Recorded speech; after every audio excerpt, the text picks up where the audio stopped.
Legal, só pra gente finalizar esse assunto seleção brasileira, o Brasil pulou da 6ª posição, hoje é vice-líder, está 1 ponto atrás do Uruguai, então hoje estaria qualificado aí para a Copa do Mundo da Rússia, tem 15 pontos ganhos, está inclusive na frente da Argentina nos critérios de desempate no saldo de gols. O Brasil volta a jogar no mês de outubro, mês que vem, tem compromissos contra a Bolívia e também contra a Venezuela. Bom, e agora dentro do Observatório do Esporte, vamos à matéria especial desta semana. A locução é de Heitor Facini. Observatório do Esporte. Confira a reportagem da semana. Um tema em debate.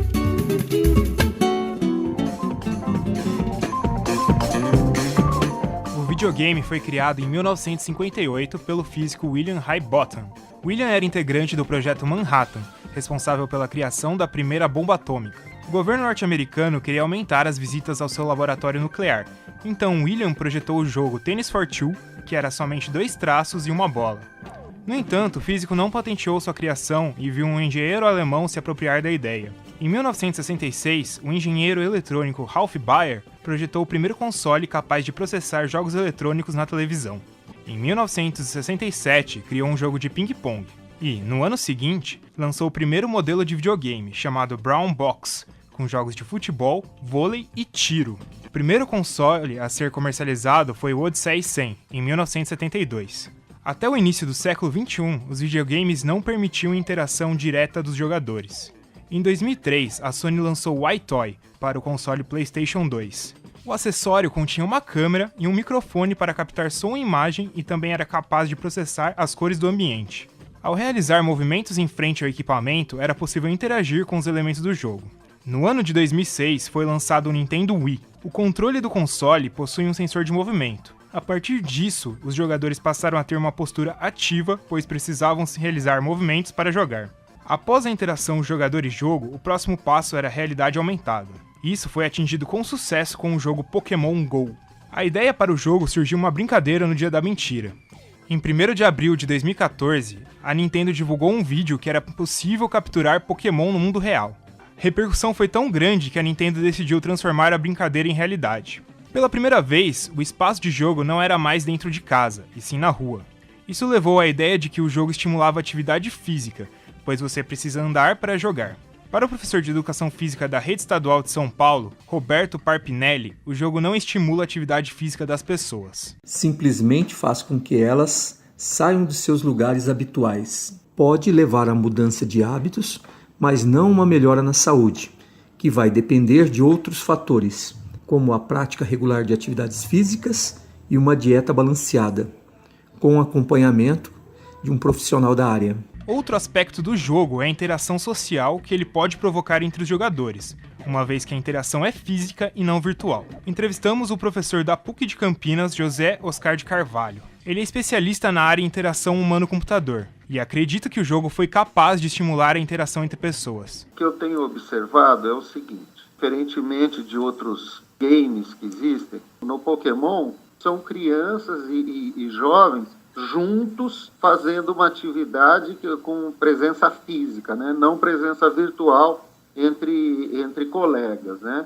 Então isso eu acho que é essa parte de interação que o jogo permite, eu acho que ela é relevante em relação aos outros jogos que tem por aí. O professor José Oscar também atua na área de inclusão digital. Nesse aspecto, ele acha que a responsabilidade é do governo. É uma moda como os outros, né? Passa. E aquela pessoa que consegue acessar, ter um equipamento para acessar um jogo desse, a conta dele conseguir já aparece uma outra versão de uma outra coisa e essa pessoa sempre vai estar em segundo plano. Então a inclusão digital é um problema de investimento de governo, de deixar equipamentos mais baratos para a população mais necessitada poder ter acesso, né? O professor da PUC de Campinas, José Oscar, encerra a matéria levantando questões sobre a acessibilidade que o jogo poderia ter. Com relação à acessibilidade, ela permite que uma pessoa que tenha uma necessidade especial, ela interaja com outra pessoa e numa rede ninguém nem percebe a deficiência dessa pessoa. Nesse jogo, quando ele está presente junto com outra pessoa, É a mesma coisa, quando ele está presente, você nota que ele tem uma necessidade especial, mas parece que ele não é tão acessível assim, um cego, como ele jogaria o Pokémon. Uma pessoa que tem uma deficiência motora mais severa, por exemplo, nos membros superiores, como que seria a facilidade dele clicar, dele trabalhar com a interface.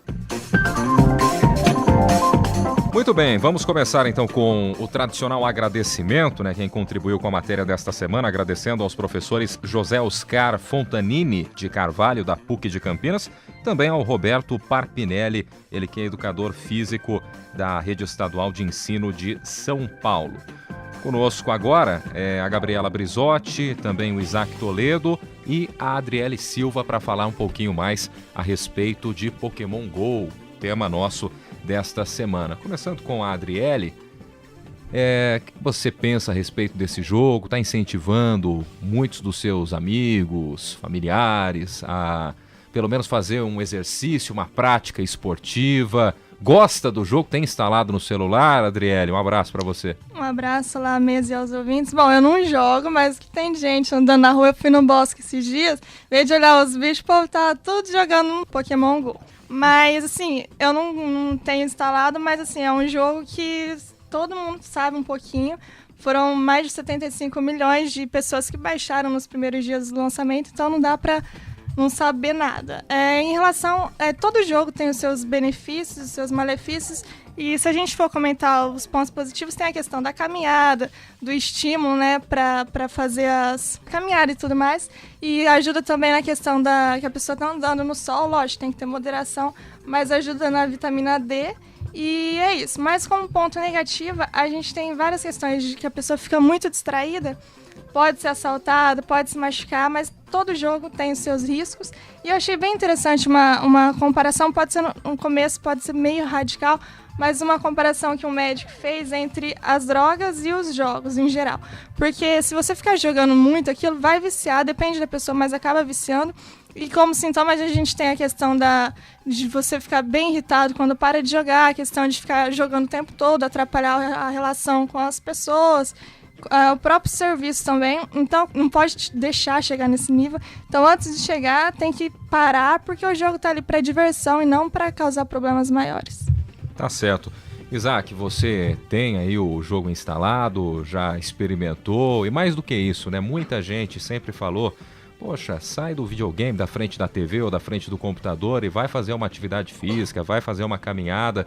Como é que você vê essa união, essa junção? Olá, Guilherme, olá a todos na mesa. Primeiramente, acho que meio que a realização de um sonho, né? Quem nasceu na década de 90, começo dos anos 2000, cresceu vendo Pokémon. E eu lembro até hoje da minha mãe me dando de aniversário a fita com os primeiros episódios, que daí eu virei fã. E eu acho que isso estimulou muito eu encontrar mais os meus amigos. Porque a gente sempre marcava o final de semana, jogar bola, daí às vezes jogava bola e depois cada um pro seu canto. Daí agora a gente joga bola, depois vai pro parque, vai pros locais públicos, para jogar Pokémon também. Então a gente saiu do WhatsApp, que a gente conversava mais, começou a ter encontros mais frequentes. Isso foi uma consequência legal do jogo. E, como a Adriele disse, né, tudo que é demais não faz bem. Claro que você tem que moderar, você não pode colocar o jogo na frente das suas responsabilidades. Mas eu não vejo mal algum, independentemente da idade, você sair para capturar os seus bichinhos por aí. Legal. Falar também com a Gabriela. Gabriela, você, até antes da gravação começar, eu vi que estava tentando capturar ali um dos Pokémons. Não era só ela, não. Fiquei sabendo. Acho que tinha mais gente. É que aqui, viu, na rádio Guilherme? Tem um mestre Pokémon. É quase um Ash Ketchum, que é o personagem central ali da trama do Pokémon, né, do desenho. Mas a Gabriela estava lá jogando, atirando Pokébola. Como é que você vê aí essa junção, né, essa prática esportiva? Porque não tem como, né? Você acaba fazendo um exercício, caminhando para caçar esses monstrinhos virtuais. E qual a sua opinião a respeito? Um abraço. Um abraço para você, Guilherme. Olá a todos os ouvintes. Olá, amigos da mesa. Bom, eu achei bem interessante porque a gente vê até como a tecnologia evolui e ajuda. Quando eu era pequena, eu lembro que vendia guaranás caçulinha e vinha a Pokébola com Pokémon dentro. Então, dali tinha uma ideia, mas não era nada comparado a hoje com um aplicativo de celular. Agora foi criado um aplicativo que para você, por exemplo, chocar um ovo de Pokémon, você tem que andar 10 quilômetros. E então, muitas pessoas até às vezes trapaceiam, tentam chocar enquanto estão no carro, coisa do tipo. Mas atividade física você tem que andar, no caso. Além do Pokémon, eu vi um jogo, eu não sei se é verdade, eu acabei não entrando, me aprofundando no tema, mas que, por exemplo, é zumbis, né, no aplicativo e você teria que correr para fugir dos zumbis. Então é um aplicativo que eu falei, gente, se for assim, você vai ver gente correndo, gente andando, tudo por causa de jogo de celular, entendeu? Então, pra mim, eu achei que foi uma sacada, assim, pra fazer com que as pessoas tenham até socialização uma com as outras. Eu vi um caso de uma matéria que um garoto tinha deficiência e ele não queria sair de casa. Depois que começou o Pokémon, ele pediu pra mãe sair de casa e a mãe até se emocionou, porque falou, nossa, meu filho ele não tinha vontade de sair e agora ele quer sair pra socializar com outras pessoas. Então, além de uma forma de praticar exercício, no caso andando, é uma forma de socialização. Eu, por exemplo, voltando ao assunto do exercício, tive uma vez que estava andando e tinha um Pokéstop em cima de uma ladeira, assim, gigantesca. E eu subi só para pegar o Pokéstop e pegar as Pokébolas. Quase morri, mas subi. Tá certo. Ô Tuca, Diga. Claro, quero ouvir também a sua opinião a respeito, mas tem um outro olhar também disso. Que é bacana você fazer uma atividade física, caminhar, como deu exemplo agora a Gabriela, isso a gente nem deve discutir, é sempre muito bacana você praticar alguma atividade. Mas qual o equilíbrio, qual o meio termo aí no que a gente pode imaginar também das pessoas ficarem reféns de um aparelho, andar pelo meio da rua direcionando, apontando para tudo que é lado e quais os riscos? Esses riscos existem também, né? Como manter, qual você acha que é o equilíbrio aí para essa coisa? O equilíbrio depende da pessoa, né? Então é uma coisa de caráter subjetivo, acho complicado isso. Agora o que me chama atenção, né? Se a gente estuda um pouco isso, é a questão da gamecultura, né? Então quer dizer, a questão... fazer o papel de Zeca Marques hoje aqui, né? Se você for buscar teóricos como Johann Huizinga, né? Que tem o livro Homo Ludens, então quer dizer, você entende que essa questão da ludicidade do jogo faz parte da cultura, né, humana, mas o que a gente vê é que esses dispositivos eletrônicos aumentam esse grau de imersão e a gente tá só no começo, né? Não sei se alguém já teve a experiência de usar aqueles óculos de realidade aumentada que você se abstrai do universo físico mesmo, né? Então acho que isso é uma coisa que tem que ter uma certa parcimônia. É muito interessante, é muito gostoso, né? É sedutor, mas tem que entender o que está por trás disso, né? Eu acho que ninguém fez o jogo Pokémon GO, por exemplo, sem ter algum fim lucrativo. Então vem embutido nisso outras coisas. Para onde esse jogo está te levando? A que tipo de consumo você está sendo levado?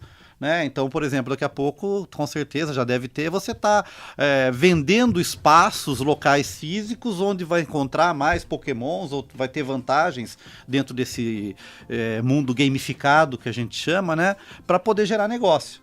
Então isso é interessante, é bom para um lado, mas por outro lado você passa a ser consumido, não é você que está consumindo o produto, mas o produto que está te consumindo. Inclusive, se não me falha a memória, em alguns países já existem empresas que fazem algumas parcerias nesse sentido para... Teve até um caso do time alemão Wolfsburg, que eles começaram a cobrar, tipo, se a pessoa quisesse visitar o estádio, eles entravam, pagavam um preço para visitar, e lá dentro tinha alguns Pokémons que só poderia ser encontrado dentro do estádio. Então o time ele acabou atraindo os torcedores para fazer a visita e pegar os Pokémon somente dentro do estádio. Em negócio, eletrônico tem um nome que vem do inglês Walled Garden, né, que é jardim murado, né? Então o que acontece? Você pode ter acesso ao jardim, mas o jardim é murado e para entrar você tem que pagar. Então você vai gerando esses negócios. Então muitas empresas vão querer que tenham os personagens para você caçar ou algum outro evento específico que isso gere alguma forma de renda. Então isso, eu não estou falando que isso é ruim, eu só acho que a pessoa tem que ter consciência que isso pode acontecer. Né? Já foi apontado também a questão dos acidentes, teve aí várias notificações de de pessoas tentando se aproveitar da ingenuidade de outras e vão roubar celulares, vão levar essas pessoas para outros lugares. Os próprios acidentes, né? Pessoas que foram atropeladas ou tropeçaram ou caíram em buraco. Aliás, estou com o carro reserva ainda, viu? Você já bateu o carro por causa do Pokémon Go? Na verdade, fui uma vítima. Você foi uma vítima. Tá? Então, acho que tem várias coisas aí que a gente tem que pensar. A própria questão da atividade física, né? Ver o ponto que a gente chegou em termos de atividade física. A gente transportou a ludicidade, a brincadeira, para um dispositivo eletrônico, né? E pra gente era normal, você é mais velhinho que a turma aqui, né, Guilherme? E eu sou bem mais, né? A nossa atividade lúdica era brincar de soldado e ladrão, mãe da rua, jogar, não sei como que chama aqui em Bauru, bets ou taco. Sim, bets. Né? Então, quer dizer, essas gerações mais novas transportaram a própria questão que a gente discutiu aqui do campinho, alguns programas atrás, de jogar o futebol no terreno baldio, para jogar o FIFA, né? Sim. Isso videogame. diminui a cada dia, então, e tá todo mundo ali na telinha. Sim, então a questão da atividade física é relevante. Então, você fazer uma pequena caminhada para pegar Pokémon, eu não acredito que seja uma atividade física que você vai praticar regularmente e que não é a intenção, na verdade, de você ter um preparo físico ou fazer uma atividade física. Você está indo pela motivação do jogo e não pela atividade física em si. Então acho que isso também tem que ser pensado. Tem que fazer porque eu sei que é importante para mim e não porque o jogo é legal. Né? É a pessoa entender a importância da atividade física para a vida dela, para a saúde dela. Então acho que o professor lá de educação física, o educador físico, apontou que eu também acho difícil. Acho que é uma atividade física esporádica que pode acontecer e eu não sei até que ponto e quanto tempo esse jogo vai durar. Mas até em cima disso, depois do sucesso do Pokémon GO, acredito que, como a Gabriela deu o exemplo agora desse aplicativo com os zumbis, outros tantos virão. Sim, se vai pegar, certeza. Isso é uma outra história e só o tempo vai dizer. Mas você acaba criando, entre aspas, uma nova categoria de jogos, né? Sim. Então esses jogos que têm essa interação mais próxima com a realidade e essa interação social também. Eu acho legal, mas também é uma pena porque a gente começa a recuperar aquilo que já existia. Então é uma retomada em um nível até inferior ao que acontecia anteriormente, né? A gente sair pra rua, brincar, as meninas fazer lá a brincadeira de boneca, a refeição, o chá das 5, as bonecas, os meninos jogarem, conversarem, jogar, trocar figurinha, como se dizia antigamente, né? Jogar bafo. Então tudo isso também fazia parte de uma interação social que está sendo aí substituída em certa medida pelos games. Eu vejo meu filho, por exemplo, jogando LOL, é uma gritaria, dá a impressão que tem 20 pessoas na sala, né? E ele tá interagindo lá via comunicador instantâneo, gritando. Tem madrugada que eu preciso, em férias e final de semana, ir lá pedir pra ele parar de gritar, porque tá com o fone no ouvido, imerso no jogo e abstraído da realidade que tá em volta, no entorno. Muitos criticam esse jogo Pokémon GO, outros estão exaltando, né, esse jogo, esse aplicativo, mas a verdade é que numa sociedade tão sedentária, né, a cada dia que passa, o fato da gente comemorar, ter aí um celular para nos guiar, para fazer uma caminhada, há alguns anos atrás, de repente uma década, uma década e meia atrás. De repente você tá andando, esse Pokémon tá te levando para frente no McDonald's e lá tá cheio de Pokémon e gordura para você consumir. Pois, tem isso também, né? Isaac pediu a palavra, pois não, Isaac?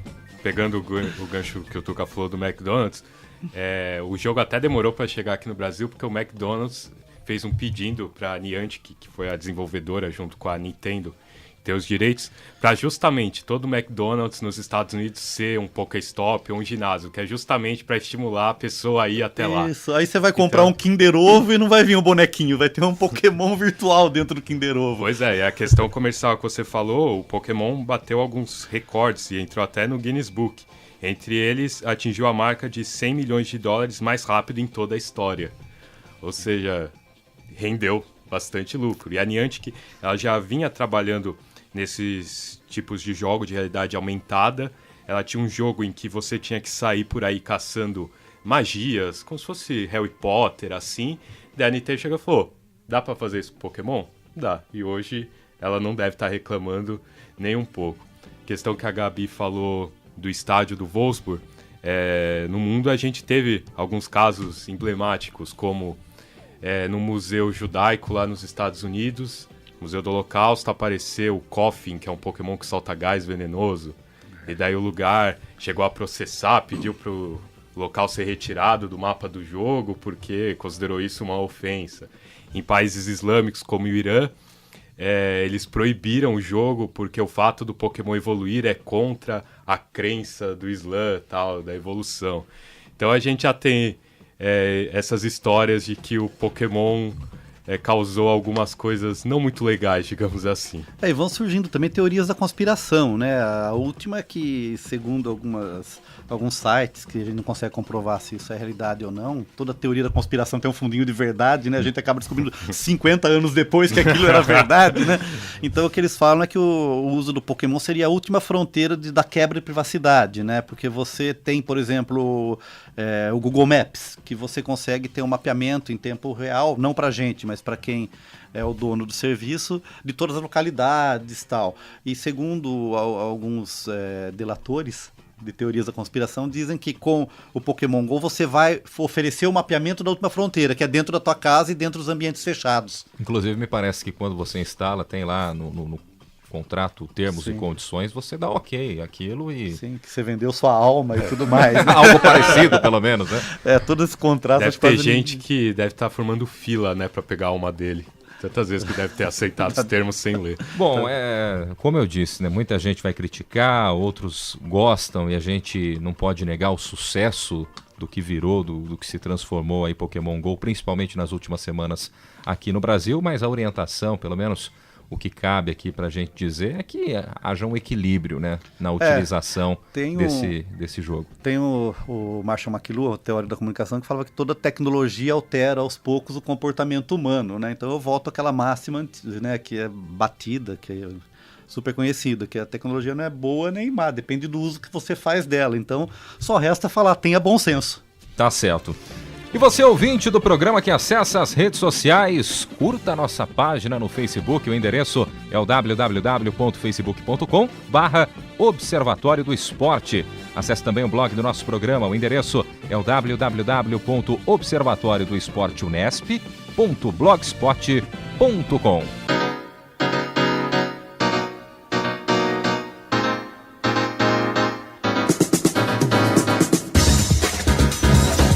O Observatório do Esporte deste sábado vai ficando por aqui. Teve locução de Guilherme Dias, com comentários do nosso querido Tuca Américo, equipe de reportagem com Heitor Facini, Leonardo Guerino, Isaac Toledo, Gabriela Brizotti, Adriele Silva e Leonardo Del Sante. Direção de Fábio Fleury, trabalhos técnicos Paulo Pepa. O Observatório do Esporte é um braço de extensão do GCEF, Grupo de Estudos sobre Comunicação, Esporte e Futebol da Unesp. Para você, um grande abraço, obrigado pelo carinho da audiência e até a próxima. Observatório do Esporte, informação além das 4 linhas.